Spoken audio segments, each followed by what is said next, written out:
Hello, and welcome back to the Midwifery Tea Break. I'm Dr. Maeve O'Connell, midwife, researcher, and mum to a very breastfed toddler. Breastfeeding has been one of the hardest, funniest, most exhausting, and most rewarding experiences of my life. As a midwife, I thought I knew about breastfeeding, but becoming a mother taught me an entirely different kind of knowledge.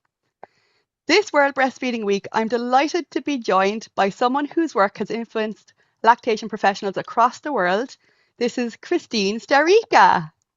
Welcome, It's so, Christine. Thank you. It's so wonderful to be here with you. I appreciate the invitation. It's brilliant to have you. You're my first podcast guest, and this is episode Oh, 10, and we are celebrating 1,000 downloads of this podcast. So thank you so much to everyone who has listened, shared, and joined in the conversation. that is wonderful. Congratulations.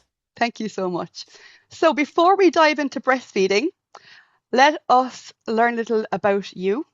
What brought you into this work? Tell me a bit about yourself.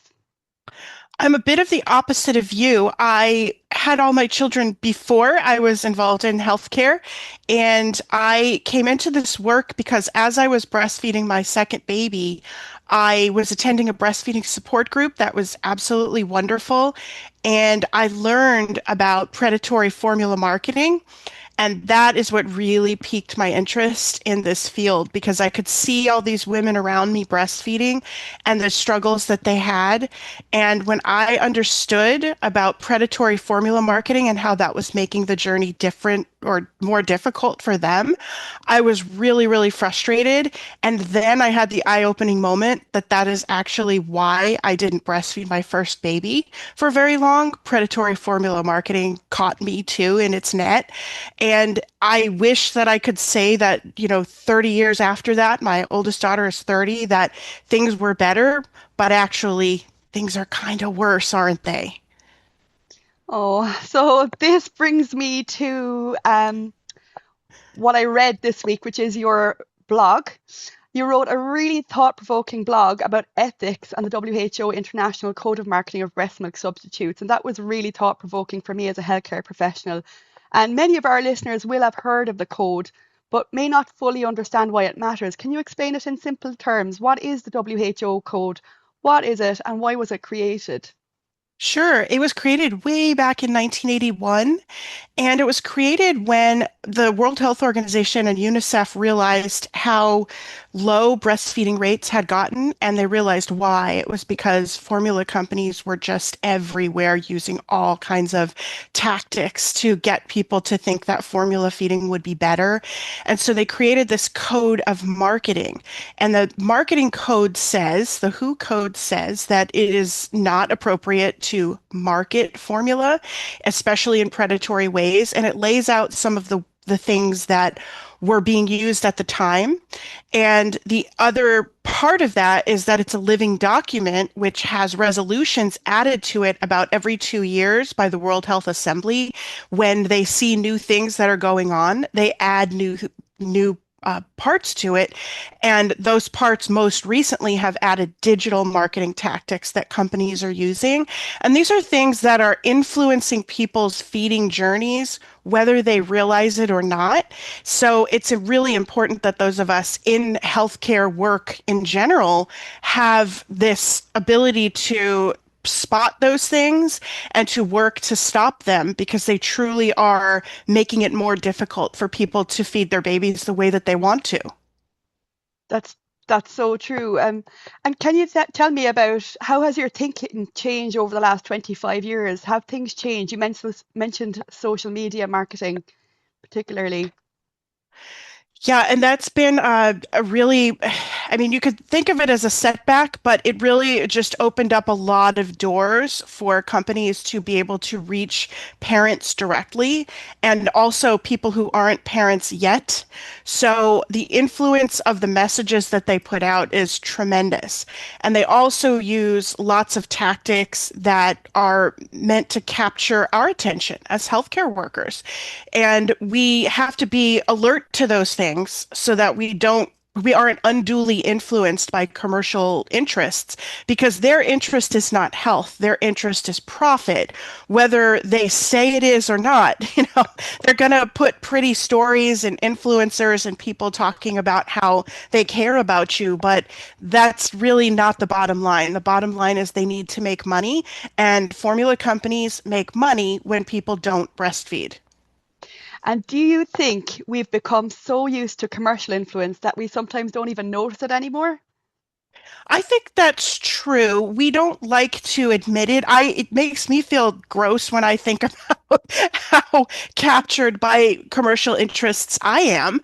I really feel like there's a lot of things that I know I am definitely prone to, hearing those messages. But yeah, I think it's true that we do hear commercial messages so much. And one of the things that I saw recently that I thought was really important was for all of the things that people had problems with the World Cup this year being here in the North America, and uh, it really was an important thing that they did, that they had the stadiums not use their corporate sponsor names, and they simply called them things like the Seattle Stadium, the Los Angeles Stadium, the New York, New Jersey Stadium, because that people don't realize it, but every time you say the corporate sponsor, that is additional advertising for the sponsor. That's why they pay for those naming rights. So yeah, it really is very, very pervasive, and people are starting to pick up on that. Yeah, for sure. So, for healthcare professionals, let's think about what are the ethical grey areas and can we accept sponsored education, for example? Could this influence practice? Maybe even unintentionally. Maybe we don't go out with a malicious intent, but let's think about that. Sure, there's a lot of ways that education can be influenced by a commercial sponsor. So it is important that we're aware of who is funding any education that we want to receive. It doesn't mean you can't take the education and it doesn't mean you can't, but it means you need to be aware and think about the ways that the information is being presented. First, are they presenting research that could potentially have a conflict of interest in how it was funded or performed? And also things that are a little bit more subtle about the way that they present the actual problems. And in breastfeeding, this tends to show up like framing normal situations that happen for most people during breastfeeding as really pervasive, worse than they actually are, or only solvable by a product that that company happens to sell. So you have to really be paying attention for those things. And again, there could be really important information contained within and buried in there, but you really want to watch out for those things so that it doesn't change the way that you practice in terms of the commercial interests of the company or make you feel good about the company because they wanted to educate you. They wanted to educate you because they want you to know their company, not the information. For sure. And is this only about formula companies? No, it's actually it's the WHO code was written about formula and follow-up milks and as well as bottles and artificial nipples because the most pervasive marketing back at the time, and you could say some of it now, was happening in the hospital and birth settings where this was being pushed on people that formula would make their baby healthier, that formula was an easier way to feed. I mean, my mother gave birth to me in 1974, and they literally gave her a shot of medication to dry up her milk and told her, people don't breastfeed. That's ridiculous. So that was 1974. Luckily, in 1978, she was a little wiser and she didn't let them give her that shot. And she found a doctor who would help her breastfeed her twins. And she found the Leche League as well. But it really isn't that far in our past. And these things are still happening today. And we see them in social media a lot because it's very easy to feel as a healthcare worker, especially one who works with mothers and babies, that because people do bottle feed and people do use formula, that we have to be marketing this or promoting it or teaching about it or have it splashed all over our social media platforms. But that's actually one of the things these companies want. They want us to normalize bottle feeding and formula feeding, and they want us to make it seem better by using our credentials and our expertise. So they really want us involved in this, and we need to maintain our, status as educators. It's not neutral. This is not a neutral situation. We actually know that breastfeeding is really, really important for short and long-term health outcomes. So this isn't something where we can say all feeding methods are equal. It is true that all feeding methods are equally options for every person to make, but we can't educate people in a way that makes them feel as if bottle feeding is better than breastfeeding or that, there's any type of superiority because breastfeeding truly is a biological and physiological norm that we have to base other things off of. This is a really important point of why the WHO code exists and why we do the work we do. I love what you're saying. In my last episode, in episode 9, I've been talking about initiating breastfeeding, and that first hour after birth is so important when we're physiologically experiencing that transition from intrauterine to extrauterine life. And the baby is at its most alert. And that's why we need to really protect that physiological time, that first hour, and have that first breastfeed and give parents the space and the time and maximize skin to skin, things like that. You also mentioned the La Leche League, which my mom was part of La Leche League as well in the 80s. And I really think that these support groups, peer support is really, there's so much to peer support. And my own experience as a mom, I have found that so useful. So I think it's interesting to hear that both of our mothers were in La Leche League 70s and 80s, and that's still that group is still available and out there for parents who are wishing to get breastfeeding support these days. I know it's such a useful group. Um, so let's think about for parents. We've talked about for healthcare professionals about ethical practice. So let's put a message out there now for parents. Does following the code mean parents who use formula are being judged? How can we support all families while also protecting breastfeeding? Well, the code was made to protect families from this type of predatory marketing that happens at a stage where you are pretty vulnerable. And if you don't want to think of yourself as being vulnerable as a new parent, you can think of it as being really open to a lot of messages and a lot of information. And you want to make sure that you're getting your information from sources that have no stake in, how you feed your baby. It's really important for people to remember that healthcare workers hold the knowledge and the expertise to make sure that breastfeeding is facilitated, that it's protected, that you know how to do it. But healthcare workers themselves have no stake in how you feed your baby. We don't have an agenda to make you or persuade you to feed a certain way. We are here to support how you feed your baby. But it is important that we are the ones who hold this knowledge because we've lost so much of that in our society and our cultures. We're from two countries here, Ireland and the United States, where formula marketing is incredibly pervasive, and the messaging has shifted culture and what people think about breastfeeding. So, as a parent, you should think of the code as something that is going to stand between you and a company trying to just recklessly sell you their product. They do not care about your health or your baby's health. They care about you buying their product. So that's an important place to be. And when you need information about formula feeding or about bottle feeding, you should be getting that information from an objective healthcare worker, not from somebody who represents the company. Yes, and we have so much evidence that women don't meet their breastfeeding goals.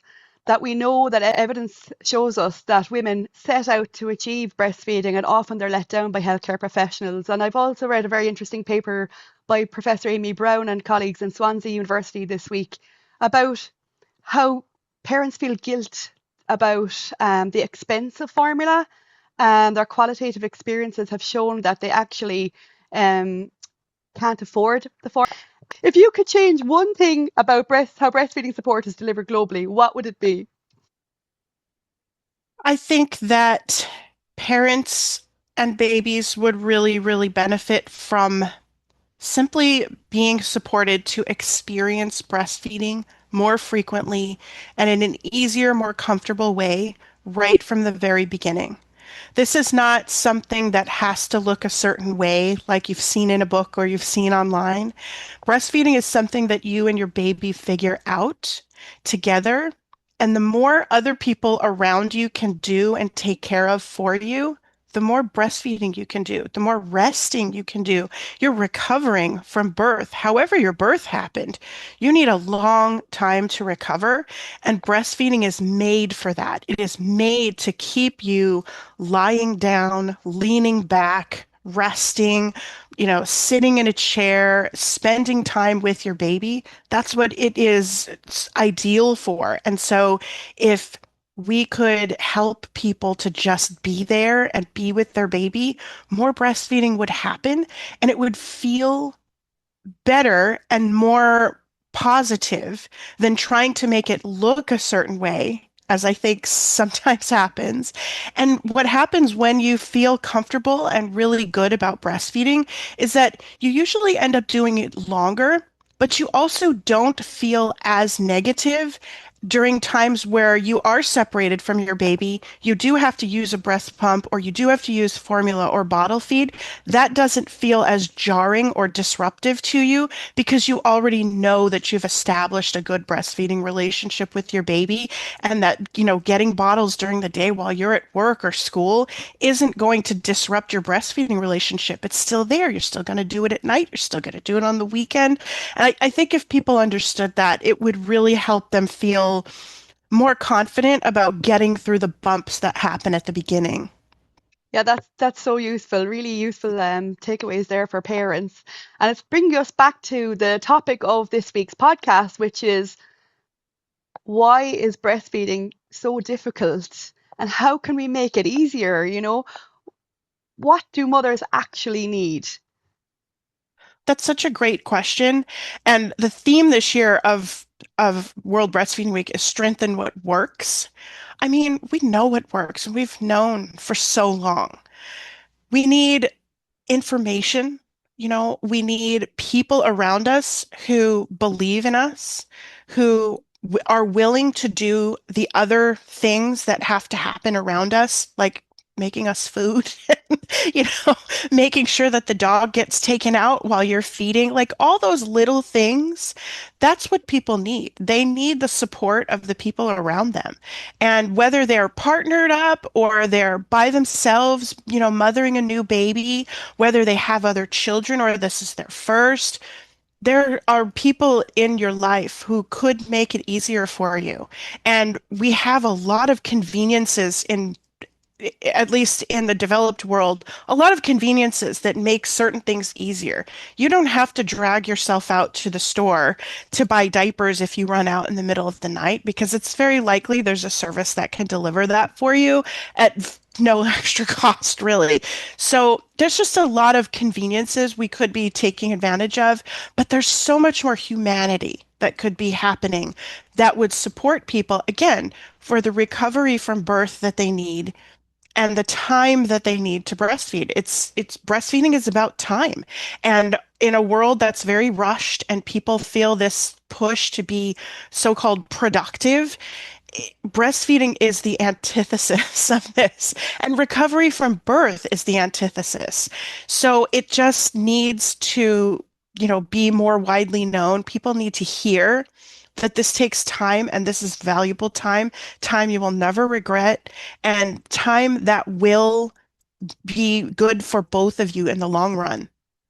That's so true. And, I think as myself, as a breastfeeding mom, I think I told you I was counting up the days and it's been more than 500 days now. But you can't remember every single feed. You can't remember every single time that you sat down to feed, but really it's making that space and it's like becomes a part of your day. And I guess there's probably different periods throughout the journey where it was hard. And then you find yourself one day kind of going, oh, didn't think about it today. It's just a part of your life, you know what I mean? And I think those first 6 weeks, the newborn days, it's a haze. It is so difficult for everyone. It really is such a challenging time, but it's normal. Like a lot of the time when you're facing those challenges, for me as a mom anyway, I just wanted to hear that it's normal. I'm going through this too. And that's where the peer support came in for me. Is that something that you've seen about peer support? Very, very much. And I am also personally from a support group background. That's where my journey started. So I've always stayed involved. I was involved in opening the first baby cafe here in California, and we have more now, thankfully. But I've been involved in that since 2014, and it just has been the greatest experience because to be a facilitator of a breastfeeding support group, I mean, to be a mother in a peer support group is fantastic. It is everything that you need to support how you are feeling about being a new mother. It was a really important part of me finding my identity as a mother.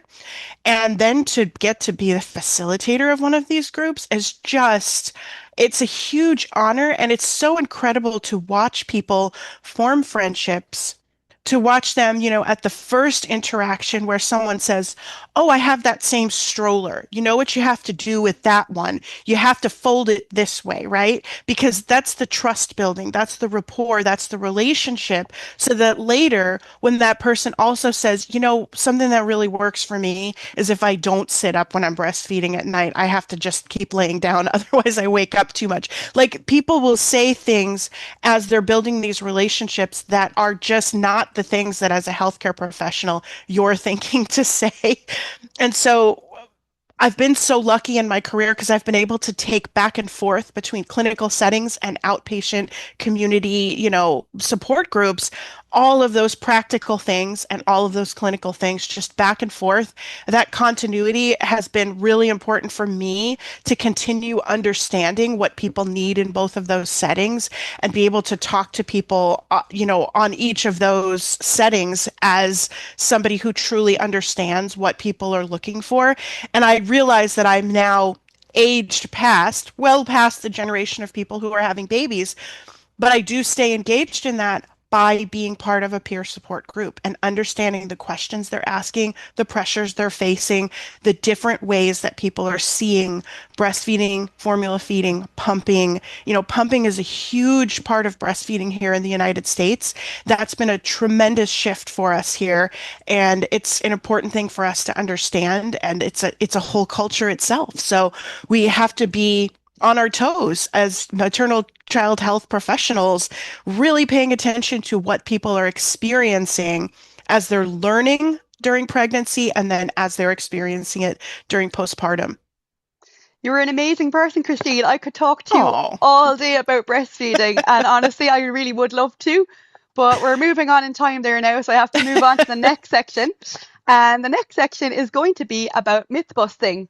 okay. So I'm going to throw out some things that parents and sometimes even health professionals hear all the time. So tell us what the evidence actually says. Okay, so you probably hear this all the time. Just tell me true or false. I don't make enough milk. Many times false. Most Soft people do. soft breast means you've lost your milk. False. A good baby sleeps through the night. False. Frequent night feeds are a sign that something is wrong. False. Comfort feeding creates bad habits. False. Babies use the breast as a dummy. False. If you can't pump much, you don't have enough milk. False. You have to wait for your milk to come in. False. Large babies always need formula. False. Caesarean birth means breastfeeding will probably fail. False. Tongue tie is the reason for most breastfeeding problems. False. False. Women with small breasts don't make enough milk. False. You can't breastfeed if you have flat nipples. False. Older mothers struggle more with breastfeeding. False. You can't have coffee if you're breastfeeding. False. You have to stop breastfeeding when you go back to work. False. There is no nutritional value after 1 year. False, false, false. Breastfeeding a toddler is only for comfort. False. Breastfeeding beyond infancy creates dependency. False. Toddlers should be weaned because they're too old. False. Is there any of those that you would like to expand upon? Which one enraged you the most? I mean, I think the one about the things that people say about toddlers or breastfeeding past the age of 1, the day that a baby turns 1 is not a magical change. They're just a day older than they were the day before. And the whole point of breastfeeding and of the milk that our bodies make is to support the baby and how old they are. It doesn't change because a year passed or 2 years passed or 3 years passed. It is always the milk that that child needs, with small exceptions because the milk does adjust if there's another baby that comes along, but the milk is always made for the environment in which that mother and baby are living in, responding to the things that they're exposed to and containing the composition of macronutrients that the baby needs at that time. So it's just so important for people to remember that breastfeeding is a relationship and it doesn't end because of some artificial limit. It ends when the two people in the relationship are ready for it to be over. Thank you so much, Christine. That is exactly what I need to hear right now. I'm at the time when people are kind of going, oh, how long more are you going to be breastfeeding for? Have you thought about it? And I look at my baby, he's the same baby. He hasn't changed. Nothing has changed. And I just think it's powerful when we think about the biological and physiological components, constituents of that living, beautiful breast milk. You just cannot make it equivalent to artificial milk. It's just not the same thing. It's a living or organic, dynamic fluid. So it's absolutely powerful. Okay, so we need to wrap it up now. I would love to look ahead with you and think about breastfeeding in the future. Can you think or talk to me a little bit about what you feel about AI, digital support? Do you think there's space for apps, technology within breastfeeding as we move forward? Maybe think 10 years ahead, 2035, 2036. How will breastfeeding support look? I've spent a lot of time thinking about this, and like every new thing that comes along in our lifetimes, it's just that this has come in really fast. So we need to make sure that we go slow and we're careful about who is making them and who is funding them. But there's always room for new tools to make things easier or better for anybody who, struggles with any part of breastfeeding, making milk, and feeding their babies. Very good. And what gives you hope? What gives me hope are people, people like you, the people that I meet every single day because I have this amazing job where I get to meet people across the maternal child health spectrum who are speaking and teaching and just fantastic people who are constantly, like me, thinking about breastfeeding and birth and pregnancy and health and how they sit, and also in menopause and how those all sit within the experience of a person who is born with ovaries and a uterus it's just amazing to be able to meet the people and think about or hear how they are thinking about all these things and putting them into that context. It's just fascinating to me. Beautiful. Have you got any advice for new midwives and new lactation consultants? Spend time with people who are already breastfeeding. Spend time with people who struggled with breastfeeding. Spend time with people who are parenting because you really want to have that experience of supporting others, listening to others, not just your own experience. You have to move beyond what happened to you in order to be able to help other people, whether how your experience was good or bad, it doesn't really matter. You still have to move past it in order to be able to help people. Because if you had a beautiful, you know, gorgeous breastfeeding experience, it and that's what you base all of your knowledge on. That's not the whole breadth of how people experience it. You might not be the right person to support someone who's struggling, and the opposite as well. So it's really important to spend time, learn and listen to people who are mothering today. Very good advice. I love it. So I'm coming to my tea break questions. So for every guest I have on, I'm going to ask you, Christine, what's in your cup today? What are you drinking? A mocha that I made myself. Beautiful. A book everyone should read? The Creative Act by Rick Rubin. Ooh, interesting. I'll look it up.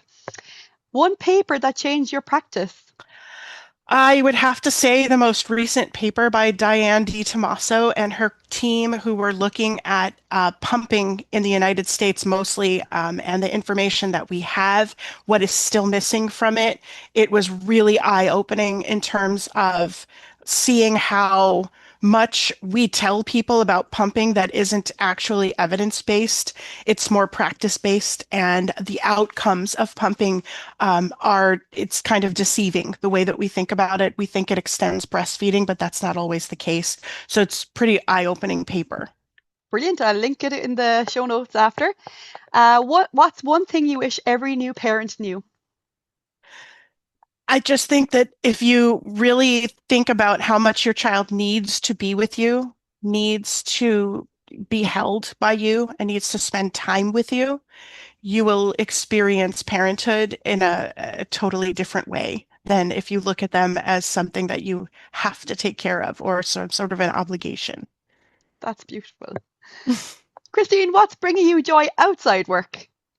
I get to FaceTime with my parents every day, and I think that's just been so fun for all of us, the three of us, because it reminds us of the family that we were before I was part of the family that I am now. It helps them to remember stuff from when I was little. We have the best time. We remember stuff, we laugh, we talk about what's going on, here today, updates on life, but it happens every day, and the rhythm of that has just totally shifted how I think about life. So it's very, very joyful. I'm so blessed that I still get to have my parents here.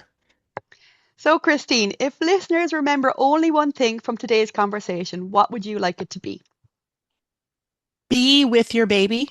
If your babies are grown, be with your children. Just there's nothing like it. It's the most important thing we do here. Lovely. So, as we wrap up, I'd like to say a huge thank you to Christine for joining me today and for such an honest and thought provoking conversation. If today's discussion has sparked your interest, I would really encourage you to explore Christine's work. She shares regular blogs that challenge us to think more deeply about breastfeeding, ethics, evidence, and how we support families in practice. In particular, her recent blog on ethics and the WHO International Code of Marketing of Breast Milk Substitutes is a must read for anyone working in maternity or infant feeding. You can find Christine through Evolve Lactation, where you'll also discover her educational resources, courses, and blog. Whether you're a midwife, lactation consultant, student, or parent, there's something there that will make you think and hopefully inspire you. So, thank you for listening to the Midwifery Tea Break. If you've enjoyed this episode, please subscribe, leave a review, and share it with a colleague or friend. It really helps us bring these conversations to more people who care about evidence informed, compassionate maternity care. So, until next time, pop the kettle on, take good care of yourselves, and I'll see you next time on the Midwifery Tea Break.